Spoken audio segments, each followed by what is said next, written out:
A ja vám všetkým chcem zaželať dobrý deň. Všetkým vám, Slovákom roduverným, ktorí ste sa tu dnes na tejto nádhernej slavnosti zúčastnili.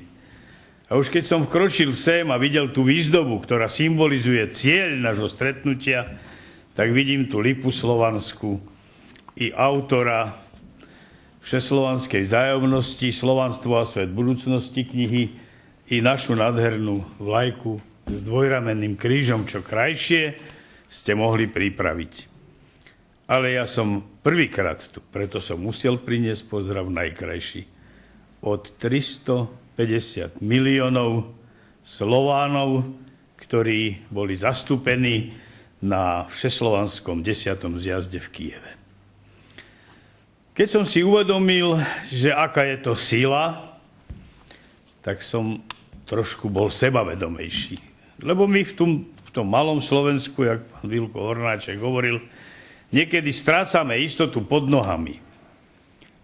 Ale v tom veľkom slovanskom svete sme nepremožiteľní. To hovorili všetci zastupcovia z toho slovanského sveta, ktorí tam boli zastúpení. 10. sa konal v Kyjeve, ale prvý sa konal v Prahe pred 150 rokmi. Ten bol samozrejme vec potlačený. Potom boli prestávky, 6. bol v 46. v Beograde, 7. v 98. v Prahe. Pokračovalo sa 8. v Moskve, 9. v Minsku a 10. v Kyjeve. Účastníci hovorili, že najkrajší zo zjazdov bol v Minsku. Vďaka tomu, že táto krajina má svoju vládu, má vládu, ktorá není poplatná monopolom, pretože v iných štátoch vlády sa nezúčastnili pomoci týmto zjazdom. Preto sa aj šéf kyjevskej samosprávy všeslovanskej ospravedlňoval, že vláda odmietla. Havel odmietol. Takisto odmietli aj v iných štátoch. To je svedectvo o tom, že to nie sú vlády, ktoré by dúchali do jedného vreca s nami. Zástupca Združenia slovanskej vzájomnosti z Kyjeva hovorí, máme 20-ročnú slobodu, my Ukrajinci. A za tých 20 rokov je nás o 10 miliónov menej. Aký je to tlak na rozvoj osobnosti, na rozvoj človeka? Jedna polovička slúži na západe, druhá umrela, štvrtí utekajú svetom šírim. Takže ten chcel poukázať na ten fakt, že proti slovanstvu sa vedie sústavný určitý nápor, určitý boj. No ale novú etapu v týchto vzťahoch začal zjazd, ktorý bol v Prahe, teda 7. A potvrdil ho, ten vytýčil potrebu spájať sa a posledný, minulého roku sme mali 600 rokov od víťazstva Slovanov nad rytiermi nemeckými pri Grünwalde. Tam je poučenie také, že keď sa Slovania dali dohromady, zastavili nemecký nápor. Aj germanizáciu, ktorá vtedy bola. Teraz zase prišla amerikanizácia. Takže trošku iné, ale poučenie zostáva. Najzaujímavejším príspevkom vystúpil profesor Tejkovský, šéf delegácie poľskej, ktorý povedal, že slovanská idea musí byť integrácia slovanského sveta do jednej vlasti. On ju nazval matkou Slávia. Matka Slávia žije A všetci pomáhajme tejto myšlienke. Ja keď som sa vrátil domov, tak som o tom informoval a mnohí mi hovoria, to je utopia, to je nereálne. No ale každá myšlienka vždycky na začiatku je utopiou, je nereálna. Ale keď sa za ňu ľudia postavia, keď každý niečo urobí, nejaký krok, v tej chvíli sa ona premieňa na realitu. Keď sme dokázali my, slovanské porobené národy, po roku 1848, po prvom všeslovanskom zjazde, poraziť anglické vojska na Balkáne, oslobodiť spod tureckého jarma balkánske národy, keď sme dokázali i druhú svetovú vojnu, dokážeme oslobodiť sa aj spod globalizačných tendencií, pretože to je, čo je globalizácia, málo kto si to vie nejak preložiť do slovenčiny, to je ovládnutie celého sveta z jedného centra. Objavujú sa falošné tendencie, že Poliaci nie sú Slovania, že Poliaci sú proste úplne iný národ patriaci k západu. Vymýšľajú sa nové národy, ako národ kosovský, ktorý neexistuje. A v tej falošnej hre, ktorá beží cez médiá, ktoré sú v rukách nie našich, a ktoré už tu Vilko povedal, nás neinformujú pravdivo, tak sa to môže zdať niekomu, ako že by to bola snať ešte aj možno pravda. V každom štáte so Slovanskom, je ich 15, existuje národný výbor slovanskej vzájomnosti. Tie výbory organizujú besedy, stretnutia, vzájomne sa informujú. Ja sám som sa zúčastnil minulý týždeň na jednej nádhernej akcii, ktorú teda robí aj Matica Slovenska s inými, ale bola to festival slovanskej piesne, kde sa zúčastnili aj z iných národov, ale každý, kto spieval, musel zaspievať jednu slovenskú a jednu slovanskú. Celý deň sa spievalo v Krompachoch. Bola to nádherná akcia. Ak by sa nám podarilo dosiahnuť zjednotenie všetkých slovanských síl, nemusíme mať obavu o našu budúcnosť. Sme potomkami jednej veľkej rodiny, sme potomkami kultúrnej rodiny. My sme nenapadali, nekradli, ani nerabovali. Nemal som nikdy možnosť pozrieť do tvare 400 príslušníkom slovanského národa. Bola tam jedna veľká jedaleň a chytil ma niekto zozadu. Bol to Srb. A hovorí mi, ukáž, ktorý je Rus. Neviem. Ukáž, ktorý je, ja neznám, Poliak. Ukáž, ktorý je Slovak. Nedá sa. Sme tak, ako tu, keby sme sedeli. Jedna rodina. A to nás predsa opravňuje, ale i povinnosť nám to kladie, sa tak cítiť i tak sa k sebe správať. Musíme pripraviť naše národy a štáty k integrácii do veľkej a posvetnej rodiny Slávie. To je naša najväčšia a najbližšia povinnosť. Ona je podporená aj tým, prosím pekne, čo povedal delegát z Kieva.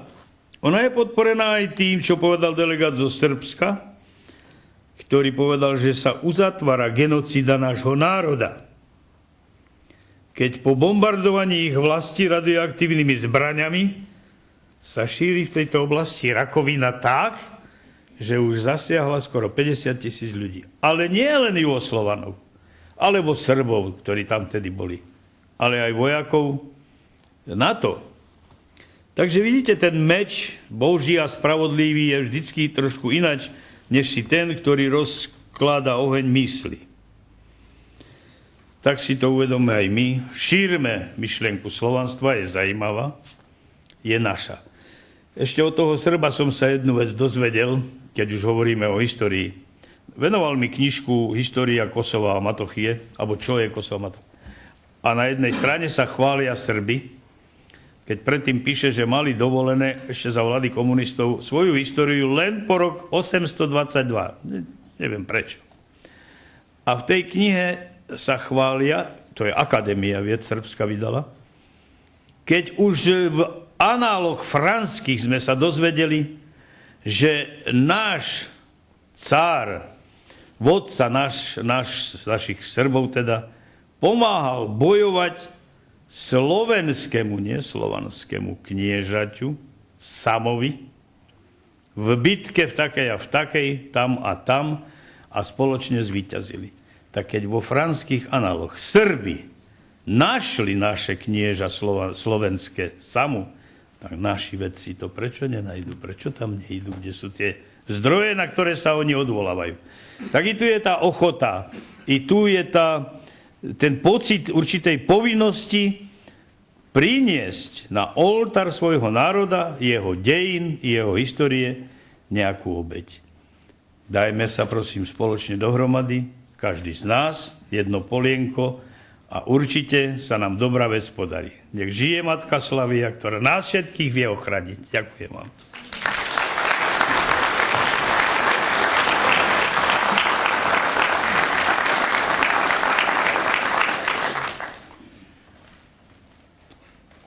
Riecť mám, kto som.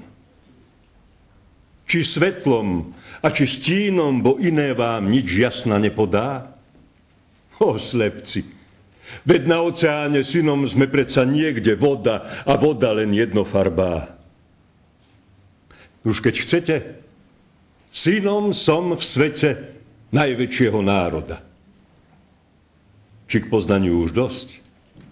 Vraj známok chcete viac ešte, Bože, mnohý obor v svete? Odhalím ich, lež čím srozumiete. Keď Boh chcel stvoriť svet, tu slovo len bolo všemoc, ktoré znieslo vzmes. A pred mžikom, kde všetko nehotovo a mŕtvo, už sa hýba skrza cez, tu hustne noc, tam kmitá na ružovo hľa, slnce, hviezdy, zem, huk mora, les, konečne človek. Nuž slovo slova, či dostačí vám, čo vás chaos chová? Som Slovan. Či to oblasť nová? Som Slovan, Slavian. Čujte, vedzte teda, keď nevidíte známky na čele. Tak myslím, meno to sa zmýliť nedá, jak v týždni nie deň svätej nedele. To názov, nie jak dáka páska bledá, to písmená zložené umele v skvost plný jasu v trblietavé prúhy. Snáď oslepil vás to ten jagot tuhý? Som Slovan. Či to nie pás mena z dúhy? No závidíte iste moje meno, keď zhýkli ste a jak list osiky sa chviete túhou, vám by privlastneno, nedám, lebo to dar veľký, dar už pri krste amulet i veno. Tie písmená, to k sláve rebríky. Závidíte česť tú slávu mnohú, pesť zatínate a spierate nohu. Som Slovan. Sláva na výsostiach Bohu. Nie pýcha, spupnosť zo mňa hovorí, ni streštenosť, ni hravá výrečnosť, keď poviem, ja som kvapkou v jednom mori. Keď poviem, ja som obra, drobná kosť. Keď poviem, ja som vetva praprahory a jednej hviezdky v nebi kmitavosť. Nie, chvast to nenie, duch sa nepechorí, že toľko nás, jak všetky aniel zborí. Som Slovan. Závisť? Nie, vás skôr strach morí.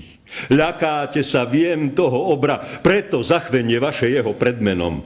Váš srdca uhol, ako bylky tieto pod vánkom krídlom, nôžkou, kolenom. Strach na čelo vám dýcha znojné leto, že ak sa na nás zvalí tento dom, strach, hrôza, žasnucie. Vidím, slyším, bo z neho hlas, ja toto telo skríšim. Som Slovan, či sa píšim, či nepíšim. Vy škrípate zubami, na rtoch peny, žlč v oku, čelo vaše zberá jed. Ste bez seba, ste výchrom rozježení, ste nedotknutí, vzácny ani vred. Že prečo obor ten tak nezmožený a Dávid, chlapec, prečo nejde hneď so svojou zbrojou? Ja vám šepnem čosi. Niet kuše, pušky, dela, smrti, kosy. Som Slovan. Briliant, meno kto ho nosí. Bojíte sa, bo mnoho narováši, bo nejedného v kríž ste pribili, po stepách duše chvatný jak na paši a mnoho halúz v ľub ste zlomili. Nuž svedomia had obrovský vás plaší, že do vlastnej vás zmietne mohyly. Strach márny. Pomsta Bohu, nech ju koná. Len dobrých darov môž dať Slovan v odplat zlona. Nič nemá z vás. Tak preč od hradieb Iliona. Len krok, čo zrobil obor, prchli myši. Ja strach je strach. Oho, no vráťte sa, lež držte sa, jak sluší v obraríši. Tak ako nezrútite nebesá, i jeho hlava večne vzpetá k výši. Keď úctivý vy, ní on nehne sa. Som Slovan. Čujte, jak to meno zvolám, hneď tleskot ozonný, je milé nielen holiam tým, leži výšam nebies, morským, jak podmoliam. Pavol Orsák, Hviezdoslav, Som Slovan.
A ja vás srdečne vítam na tomto štvrtom stretnutí, ktoré sa nesie tradične v duchu hesla nášho veľkého Ľudovita Štúra, kým duch v národe, národ žije. Je tu reč o duchu a o národe. Keď je reč o duchu, musíme povedať aj o Bohu, lebo duch je jeho výtvorom, tak ako i celý vesmír. On je skutočným majiteľom všetkého, lebo z jeho vôle všetko vzniklo. Materialistický svetonázor o veľkom tresku, kde vybuchlo niečo, keď nič neexistovalo, nemá logiku. A samé od seba, len tak náhodou, sa nikdy nič neudeje. Za všetkým je najprv čiasi myšlienka, čiasi vôľa, v tomto prípade tvorčia vôľa. Preto sa máme o túto vôľu zaujímať, lebo ináč sme v roli malého dieťaťa, ktoré sa nechce naučiť rozumieť svojim rodičom a preto padá z jedného nešťastia do druhého. Vôľa skutočného Pána všetkých svetov sa prejavuje v zákonoch prírody, ktoré múdro riadia všetko. Nie len dráhy miliard hviezd, ale i náš osobný mikrokozmos. To je nás osud. Sú to zákon zvratného pôsobenia či karmy, zákon príťažlivosti rovnakých druhov, zákon ťaže, rovnováhy a pohybu. Bez poznania týchto základov len tápeme v neistote, čo ale nemusí byť. Len ich poznaním a prispôsobením sa môžeme byť šťastní. Za to stojí zabojovať, lebo Stvoriteľ chce, aby sme boli šťastní. Čo zasievate, to zožnete, povedal už i Ježiš. Keď sejeme pšenicu, zožneme pšenicu. Keď ovoz, tak ovoz. Keď však bodlačie, tak ho tiež zožneme a nečakajme, že nám zíde raž či niečo iné. Tak, ak zasievame lásku, tak ju zožneme. Ale ak nenávisť, to isté sa nám zákonite vráti. Je to i z fyziky, podľa zákona zachovania energie či karmy. Čas pritom nerozhoduje. Žiaľ, že učenie o reinkarnácii bolo vyškrtnuté z kresťanskej náuky v roku 553 na koncile v Konštantinopole z mocenských dôvodov. Príčiny mnohých ťažkých osudov by v tomto svetle získali i hneď iné logické vysvetlenie. Korene bývajú i v dávnej minulosti. Ak zasievame nenávisť či závisť, ako môžeme očakávať, že budeme šťastní? To je jednoducho nemožné. Energia takýchto negatívnych myšlienok či citových útvarov tvorí celé centrály, ktoré nás potom spätne ovplyvňujú. Vplývajú ale aj na prírodu a celú zemeguľu. Preto tie prevratné klimatické, poveternostné či seizmické katastrofy posledného obdobia. Keď sa nezmeníme, bude sa to len stupňovať.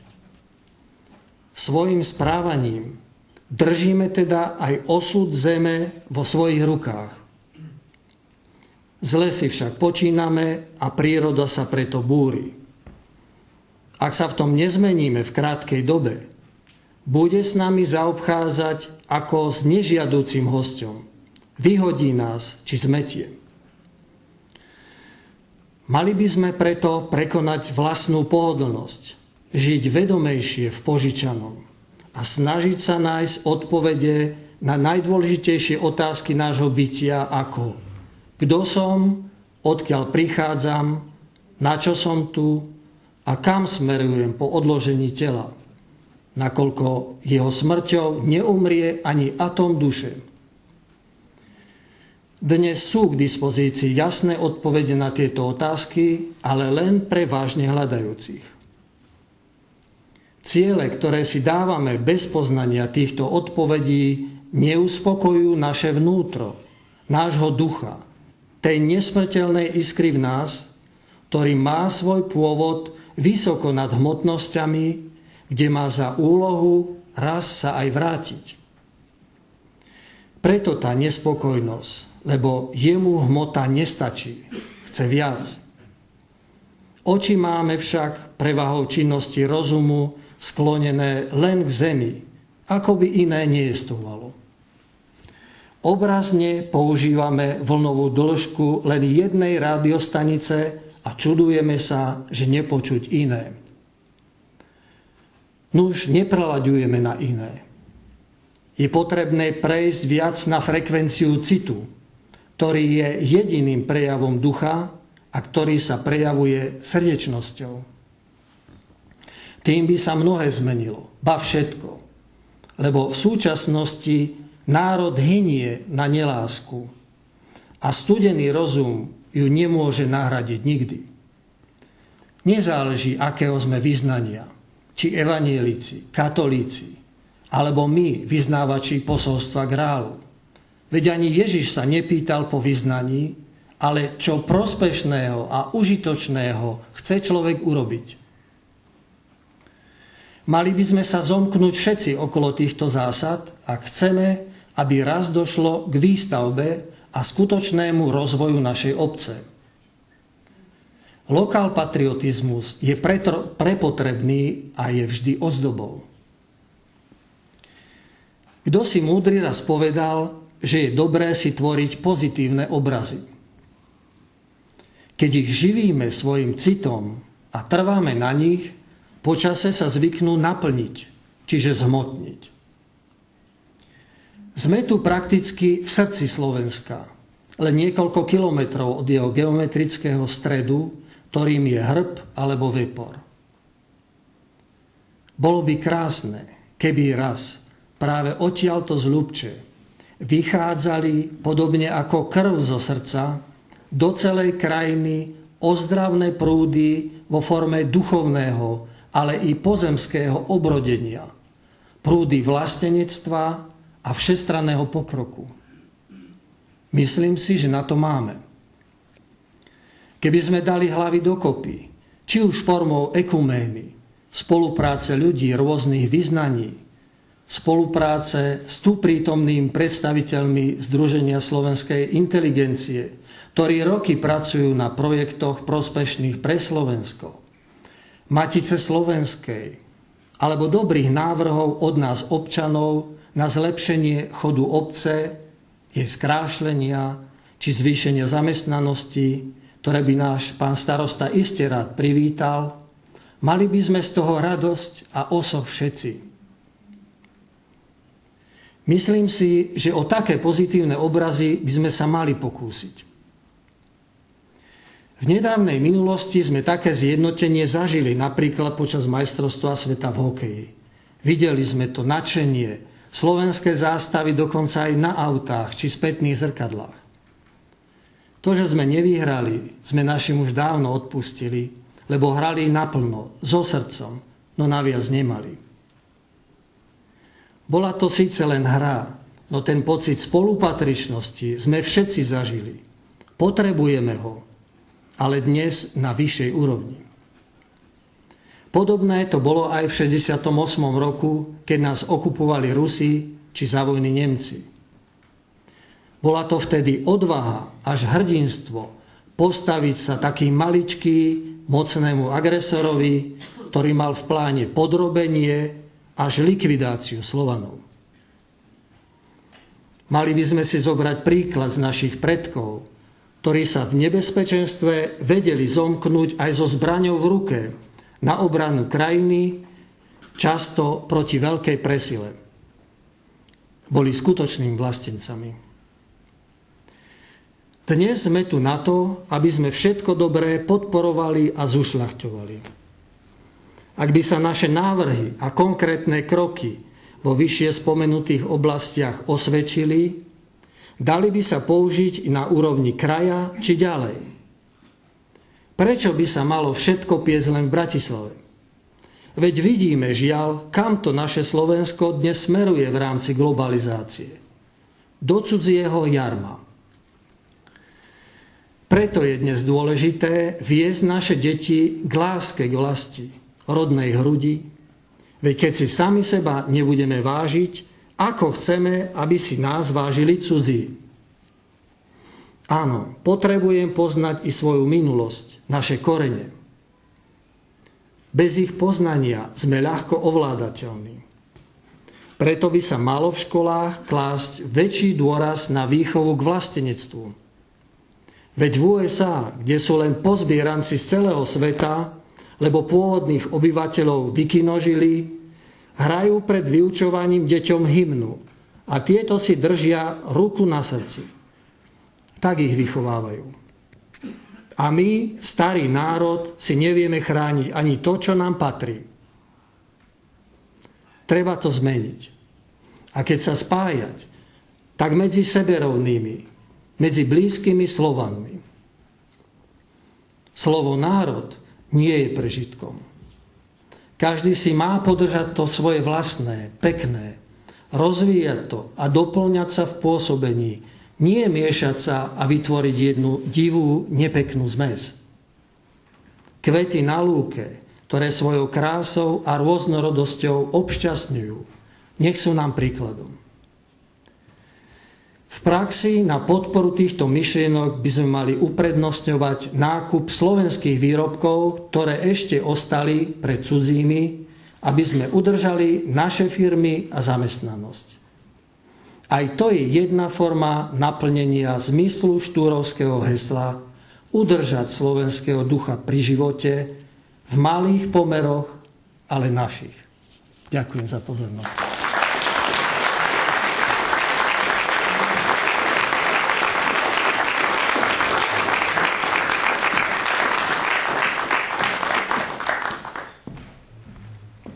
Kto si stojí slovu, čo priam zhrkne svet, komu nadstatočnosť, venca v nebi niet. Pieseň, kto za pravdu horí, si vypočujete v podaní evanjelického zboru.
Posvetí